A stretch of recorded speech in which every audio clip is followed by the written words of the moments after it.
Yearly menopause அப்படின்னு சொல்லிட்டு எல்லாருக்குமே இது வர்றது கிடையாது. ஒரு சிலருக்கு அது பார்த்தீங்கன்னா வயது வந்து 28ல் கூட வந்திருக்கு, 32 வந்திருக்கு, 30களில் கூட நிறைய பேருக்கு வரும். அதுக்கப்புறமா 40களில் வர்றது பரவாயில்ல. ஆனால் 30களிலே நிறைய பேருக்கு இப்போ பார்த்தீங்கன்னா மெனோபாஸ் அப்படின்னு சொல்லுவாங்க.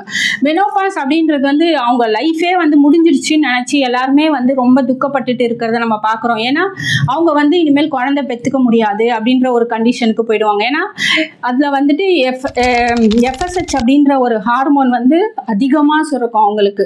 அப்போ அந்த டெஸ்ட் ரிப்போர்ட்டை பார்த்துட்டு எஃப்எஸ்ஹெச் அதிகமாக இருக்குது, அப்போ அவங்களுக்கு பீரியட்ஸே வராது. ஸோ நீங்கள் வந்துட்டு மெனோபாஸ் அப்படின்னு சொல்லிடுவாங்க சில பேர்.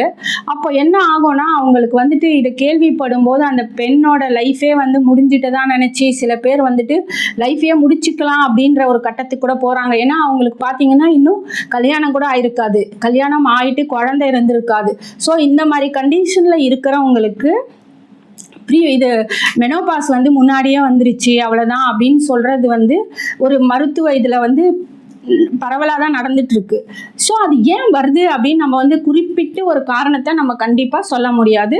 ஆனால் இது வந்துடுச்சுன்னா நீங்கள் வந்து கண்டிப்பாக அக்குபஞ்சர் ட்ரீட்மெண்ட் எடுத்துக்கோங்க. அக்குபஞ்சர் ட்ரீட்மெண்ட் எடுக்கும் பொழுது உங்களுக்கு ஹார்மோனை வந்து ஸ்டிமுலேட் பண்ணும். எண்டோக்ரைன் கிளாண்ட்ஸில் போயிட்டு நம்ம ஹார்மோனை ஸ்டிமுலேட் பண்ணும்போது ஆட்டோமேட்டிக்காக உங்களுக்கு வந்துட்டு பீரியட்ஸ் வர ஆரம்பிக்கும். அதுக்கப்புறம் நீங்கள் வந்துட்டு இயல்பான ஒரு லைஃப்பை வந்து லீட் பண்ண முடியும்.